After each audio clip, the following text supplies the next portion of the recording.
wanted to write about the world that they lived in, and that included friends. And I mean, what's high school without friends? Even if you have one or two, Yeah. they become very important.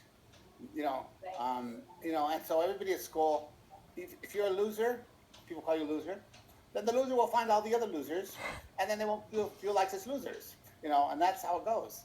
And we always find our, there's a saying in Spanish, Dios los hace, solo se juntan. God makes them, and they find themselves, you know, Mm-hmm. and they find each other. And I think that's true. And I wanted to write more about a high school experience because the first one really didn't have that. It also didn't have, you know what? I don't know. For me, like, I really love women. Uh, I'm gay. That doesn't mean that I don't love women. I mean, some gay guys, I suppose, don't like women, but I like women, and I think women are really incredible.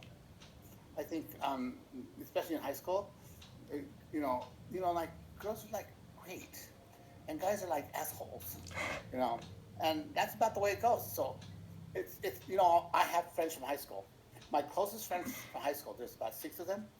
They're all women. They are all women.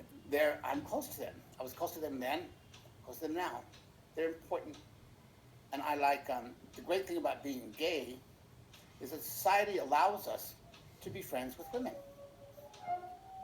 It doesn't allow straight men to be friends with women because we say, "Oh, I know what's going on there," um, and that's one of the problems with the world is that men after they get married, they don't have women friends. They only know all the women they know are they're related to. They don't know women as women. They know women as their aunts. They know women as their mothers, as their sisters, as their daughters, as their wives, but they don't know women as people, as friends. And if we could do that in our society, maybe men wouldn't look at women as things anymore because women are their friends.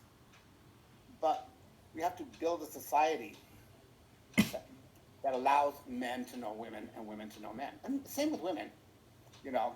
Um, they say, oh, guys are such assholes because they married one. Well, there's other men in the world, than that one. Um, so I do think I wanted to put the women really strong in there Right. and wonderful and smart and independent and they're not afraid to tiptoe around Eric. Oh, because people say we should be nice to him because he's gay. It's really hard. So no, no, no, none of that. No, it's like um, you may be gay, Harry, but you're still a guy, and your gender has problems, and I like that about them, and that was important to me. Women are, I really believe in women's equality. In my classes in creative writing, I used to ask them to say, uh, "How many of you in this room are feminists?" I'd raise my hand, and then a couple of women would raise their hands, and that's about it.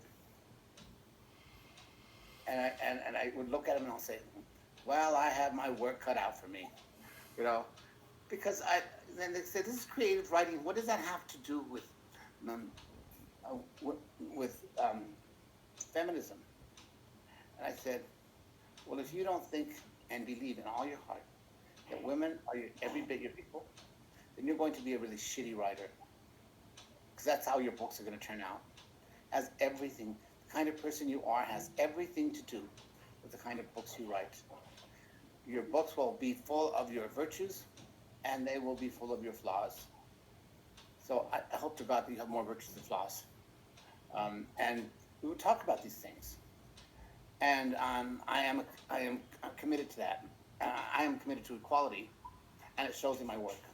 Because you have something to say. You really have something to say, and you know that if you have something to say, then really have something to say that matters.